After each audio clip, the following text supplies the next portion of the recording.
davam etdirilir.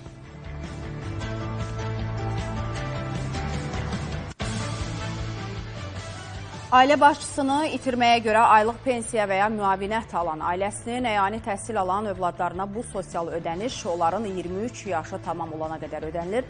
Bunun üçün əvvəllər onlardan oxuduqları təhsil müəssisələrindən hər il arayış təqdim etmələri tələb olunurdusa, artıq bu tələb ləğv edilib. Bu barədə Əmək Əhalinin Sosial Müdafiəsi Nazirliyi məlumat yayıb, bildirilib ki, Nazirliyin tabeliyində DOST Rəqəmsal İnnovasiyalar Mərkəzi və Dövlət Sosial Müdafiə Fondunun tətbiq etdiyi yeni rəqəmsal həll nəticəsində proses tam avtomatlaşdırılıb. Bu yenilik nəticəsində əyani təhsil alan ümumilikdə 11,5 mindən çox şəxsi ailə başçısını itirməyə görə pensiya və müavinət ödənişi müddəti arayış tələb edilmədən avtomatik şəkildə uzadılıb.